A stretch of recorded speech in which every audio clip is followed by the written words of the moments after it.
So good morning guys. Ang atong topic for today is introduction to programming. So sa mga gusto makabalo unsa gid ang programming, so mas nice og tanawon ninyo guys. So what is programming? Programming is like giving instruction to a computer to make it do things. You write down what you want the computer to do step by step, using a special language that the computer understands. For example, if you wanted a computer to add two numbers, and you would write a simple program to tell the exact how to do it, like writing a recipe to a computer. Like, sa kanab itong, diba, pag magluto ka guys, is nabi recipe nga sundo nimo para mas malami imong niluto. Sa programming pod, mora pod gyapon imong buhaton na kay mga codes na gamiton para mas manice bitaw ang outcome sa imong codes, or mas ma kaning kuan kay siya, organize kay siya pagkahimo. Like pag sa kuan, diba, pag magluto ka is need nimo nga na ani nga mga ingredients, kay if magkulang gani guys na tendency nga dili kaayo ka satisfied sa imong niluto. Nga na pud sa coding guys, dili ka ma-satisfied if na kulang sa imo, so need nimo nga wala na gid kung unsa gid ang dapat nimo ipambutang para mas ma-okay imong codes. So programming context, this is just the overall environment where programming happens. It includes the tools like language, software, etc. that help you write and run programs. It's the word in which you create instruction for computer to follow. So, para gyapon gid sa game kanina nga sa recipe, di ba, na kay gina-follow. Sa programming ko na po kay gina-follow nga mga instruction. Kay if magpataka ra kag butang sa mga kuanda guys, syntax or anything that ibutang nimo sa program or sa imong code, posible nga dili siya mag-run or dili siya mo display bitaw, mahimo na hinon siya og mag-error na hinon siya sa imong system. So need gid mo nga magkuanig ka nga unsaon ni nga instruction para imong codes is dili siya mag-error or tuloy-tuloy lang ang iyang code. Or mas nice kayo pag outcome niya na kana bitong, like pag outcome niya is diretso na bitaw guys, dili na ka pa din na mag-troubleshoot kay kulang, kay kabalo naman ka kung giunsa kung unsa gid ang dapat nga buhaton para di siya mag-error. Yan na rin sa code guys. So flowchart, sa flowchart guys is lagi mga specific nga shapes bitaw nga nagrepresent siya sa mga process start kana. Para diri aning diamond, a diamond is sa decision gid siya guys. Like ang diamond guys is na siya kuan na siya nga outcome yes or no.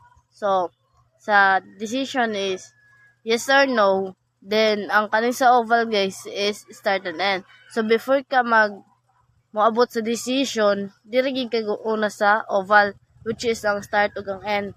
Kay diri man nimo i-declare nga magsugod na ka.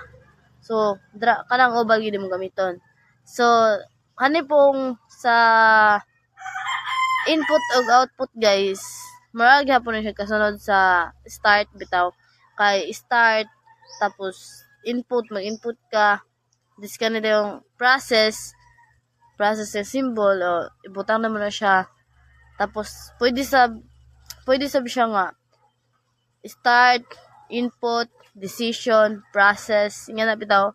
So later atong pakita kung unsaon siya pagbuhat bitaw sa using na to ang draw.io. Mo dito ta mag example unya guys kung unsaon gid siya para mas masabtan ninyo kung giunsa gid ang flowchart. So ang flowchart is a simple diagram that shows the steps of process or program in order. Think of it like a map for your program. Each box or shape in the flowchart represent a step or decision in the process, helping you visualize how the program should work. So later on, ato siyang i-construction niyo kung unsaon giday siya para makahimo ta og kaning flowchart bitaw. So unya ato na mahibaw-on guys. So pseudocode guys. Pseudocode is like writing your program in plain English or any other language. Instead of programming language, it's a rather of simplified version of the code that describes what the program should do without worrying about specific code syntax, which is a way to plan out your logic before writing the real code. So, sa pseudocode guys is naning start, end, diba? For example, ning start get two numbers, so nada kay two numbers guys.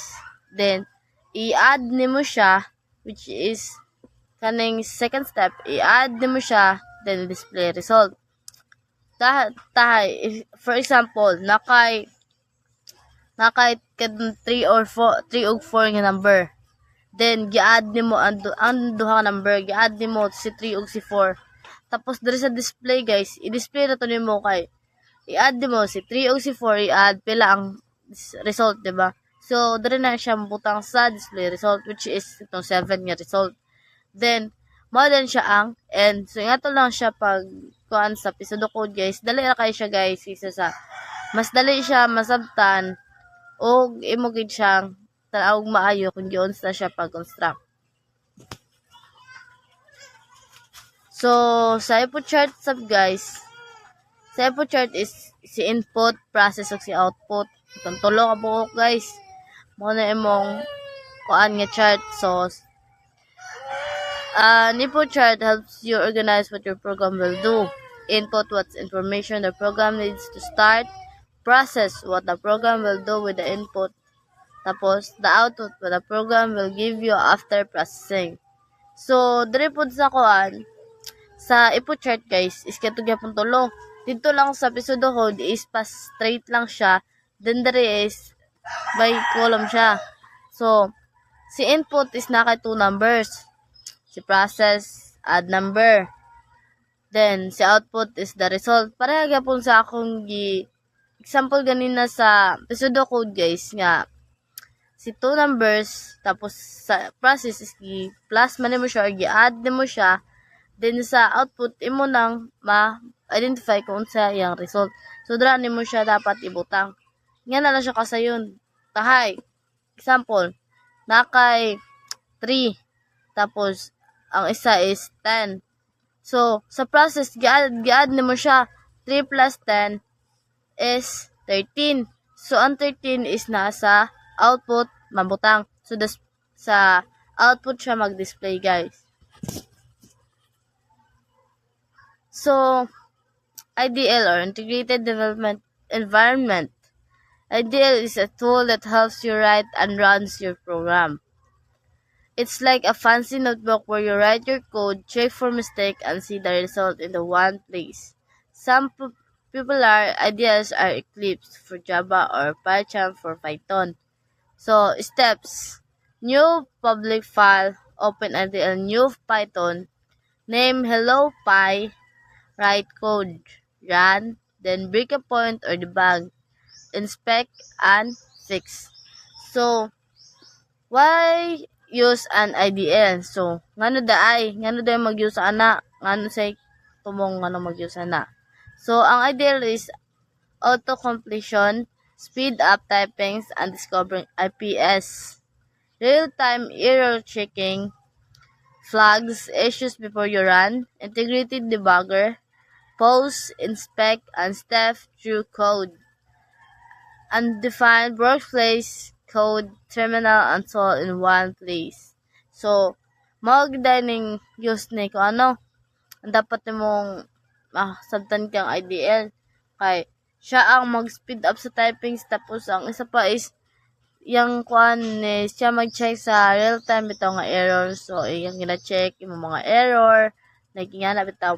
Tapos, flag is used before you run, tapos saning codes, terminal, mo ni ang dapat gid nasabtan sa IDL kay para makabalo ka unsa ang pag IDL is you need to ano lang Katong sundan na lang mo ang steps kung saan paggamit sa iya.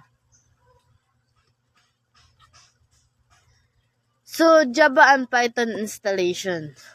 So, Java is a programming language and use it you need to install the Java development kit JDK.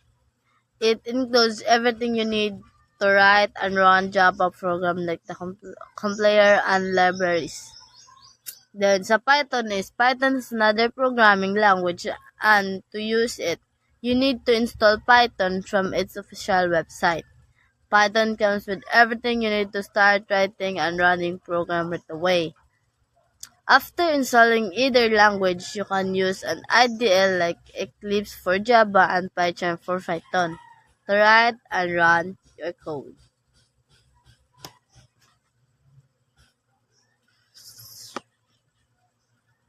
So, summary guys. Flowchart visual step of program. So, the code, plain language. Then, kang input chart, organize input process and output. Ideal tool to write and run code. Java Python installation. Setting up your computer to write and run Java and Python programs. Thank you guys.